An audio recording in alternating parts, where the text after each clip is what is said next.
thank you so much for doing this interview, especially at this time of the year, because we are going to the holiday season. People are trying to figure out, gifts. I mean, people tend to, it's always about the big video games and things like that. And, in the past, what I've done is, especially if I was going to buy a gift for a child or, somebody young, I like to go back to my old school board games. But they seem to be harder and harder to find these days. So when there's a new type of game that comes out that is environmentally friendly, makes you think, has a lot of eye coordination, is educational, and it doesn't matter if you're a child or an adult, works for everybody, and is easy to carry around, I say that is the game for me. And my friend, you are part of this. What is the game called for folks who are wondering, why is there a sack and these letters behind me? Thanks, Rudy. You hit the nail on the head. You did a great job describing the benefits of Jabuka. It's a word game, and it's on coffee bean shaped pieces with letters printed on them. And the yellow letters can be twisted. So a W could be an M upside down or an E. So it has a patented alphabet of twistable letters. And essentially, you're making and taking words from people in very dynamic, creative ways by twisting their letters, adding letters to their words, and rearranging their letters. Who invented this game? Is it you, or like, how did this game come to life? Yeah, so I'm the inventor, and not so long ago, I was sitting in a coffee shop kind of lamenting the fact that people were not connecting face to face. Everyone was on their screens. And I thought, well, I'm also a game inventor. I had invented a couple of games, and I looked at the word game space and realized that most word games were kind of the same with on square shaped pieces, or they had square shaped pieces, crosswords, turn taking, kind of old school. So I thought it was about time to sort of revamp the system and come up with something a little more engaging and help get people off their phones, but also add an element of creativity and flexibility, because I like to live my life in a little more flexible fashion, being an artist. And also, I'm not very good at spelling, and I wanted to create a word game that was accessible to everybody. So really, it has a little bit of something for everybody. You could be a wordsmith, but you're not going to win because there are other skills involved. There's memory, speed, attention, problem solving, the ability to see the letters upside down, the ability to be creative. So really, everyone has a chance to win. Jabuka, what does that mean? Jabuka is the name of an island off the coast in the Adriatic that has a magnetic stone that actually twists the compasses of ships that go by. Now, I had no idea that was the case when I came up with the word Jabuka, because I wanted to come up with something that had a nice ring to it. It sounded a little bit primitive, maybe reminiscent and tribal, perhaps reminiscent of Jenga and Jumanji.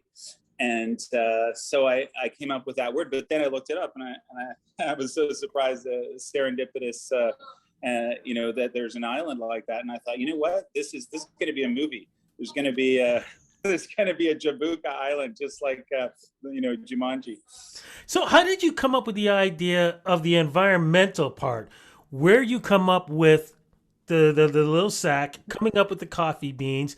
Because again, most of the time we're used to either a big game gear that you got to hook up to your, television, or you have a large box that you have to set everything up.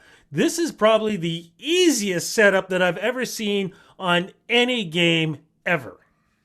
Thanks for appreciating that, Rudy, because that's something I really focused on. I wanted a game that literally you didn't have to, count out, or place a certain number of pieces in a certain configuration. It just kind of popped into my head. I was like, you know what? Spill the beans. And, it's coffee bean shaped pieces. So I just wanted it, so that you could spill the beans on the table and start playing. The only thing you got to do is just pat them down so they're not on top of each other. And then you literally leave the beans that way and you start playing. Okay, so let's go back to the rules, because there's, talk a little bit about the letters, because letters can be switched. One letter could be another letter as the same coffee bean.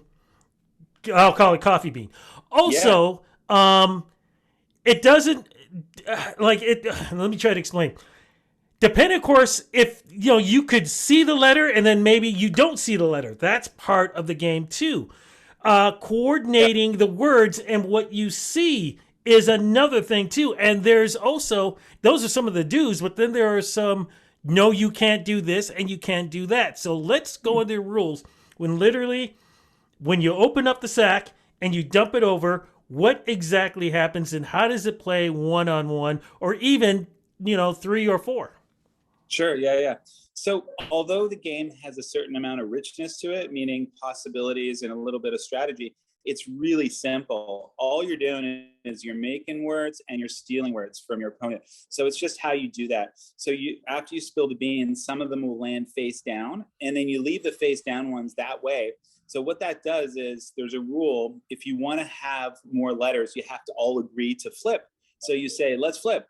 And if everyone agrees, you each flip two beans. And the game progresses like that. You're making words and taking words at the same time, anytime, no turn taking. But you have to say the word before you make it. So you can't just grab beans. And you have to say the word before you take it. So that really gives the it sort of tempers the pace. It's not so chaotic as you might think. It's very exciting because at any time you don't have to say it's my turn. You just say a word and then you make it. So and then so every you're flipping beans over two at a time, and when the last two beans are flipped over, the game stops, and that's it. You just count who has more, and one bean is 1 point. So that's it in a nutshell, really.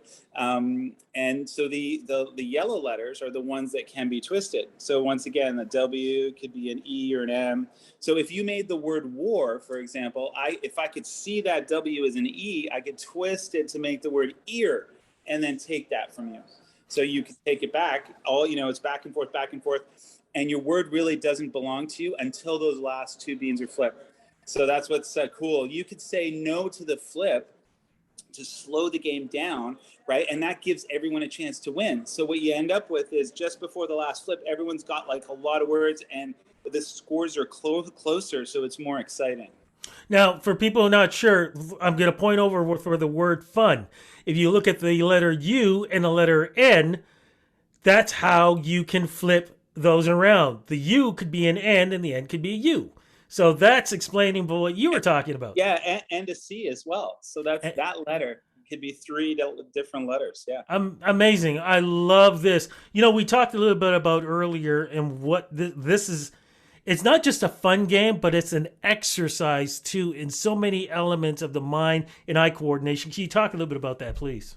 Yeah, so it has an element of what's called neuroplasticity, which is basically a fancy word for stretching your brain and creating new pathways in your brain. So every time you redefine something familiar in a new way, like you look at that N and you're like, wait, that could be a W. Your brain like creates a new little pathway, and basically you become a little bit smarter, a little bit more creative. So that is really cool. I learned about that when I studied a little bit more about that. And then, of course, you have the anagramming. So you're rearranging letters. That's kind of like chess, right? You're imagining in your mind that, repositioning letters. So it's a total brain workout, really. And of course, spelling and all of that as well. It's a language-based game, so it's great for language skills, boosting your language skills as well as boosting your brain. I'm just curious because this is part of the English language, though. Are you looking at doing other types of um, lettering from other countries, and would it Yeah, work? yeah. So, from what I understand, I'm not a linguist, but the Romance languages, they all share a similar alphabet. So, French, for example, Spanish, Italian. So, all of those languages can use this alphabet. And it's a matter of, so we're not going to be adding accents, for example. So, you could make a word. And just if you're from a different country with a different language, like French, for example, you're just going to imagine that accent there. So accents might be a little cumbersome. But for example, in Spanish, we might have the ñ because it's not an accent that you add on. It is the letter. I speak a little bit of Spanish, but so yeah, we're exploring that. We've made a French version, and we've started to make a Spanish version. You got to be so damn proud of yourself coming up with something like this. This is freaking genius, man. Well, thanks. I don't consider myself in that camp, but I do think everyone is creative, and that's why I think everyone can appreciate this game. When you actually make that twist in your mind and you see that letter, and then you come up with a new word, you feel like you're the inventor, and that's why I think this game has levels of excitement that you wouldn't see in other word games. You're playing Scrabble, like look at the faces of people who are playing other word games, and I'm not knocking them. They're great games, but you just look at their expressions in Jabuka. People are jumping up. They're excited. They're surprised. So that's what I was hoping for. What I think is great on this is like we talked about earlier.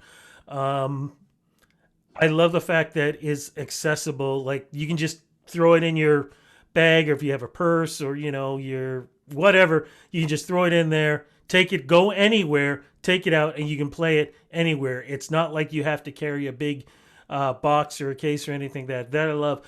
Two, if you feel like you said before, you're having problems with spelling, I think this helps in a way too. And if you're somebody who is having maybe problems with memory and things like that, or eye coordination, I think this is genius in helping. I'm not saying it cures things, but I think this is an exercise that helps out a lot with this.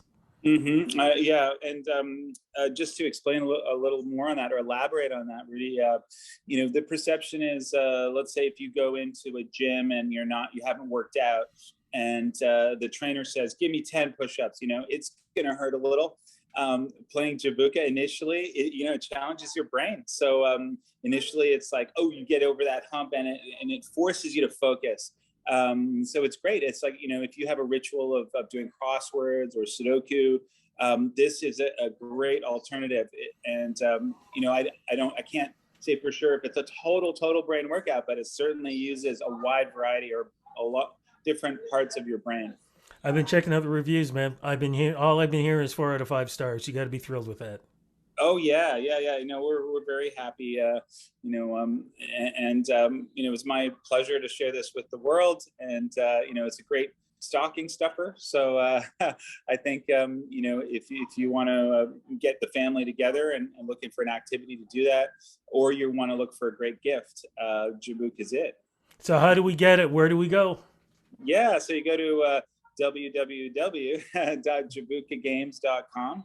Sorry, www. Yeah, that's right. .jabukagames.com. And yeah, I invite everybody to throw down some beans, spill the beans, and have a great time. Did I see that? Respect. I love it. Did I see it on Amazon too? Is it on Amazon? You can get it on Amazon as well. We're building our own sort of e-commerce platform, and Amazon's there as well. But it's nice to get people coming to support JabukaGames.com. So yeah, that's fantastic, man. Congratulations on this. It's definitely going to be a stocking stuffer for a lot of people. Looking forward to your next invention and game, because you know what? This is old school, man. This is old school for new school, and I love this. Congratulations, and thank you so much. Thank you so much, Rudy. It's been a pleasure, and I hope maybe one day we get to play a game together. Damn right. Thank you again.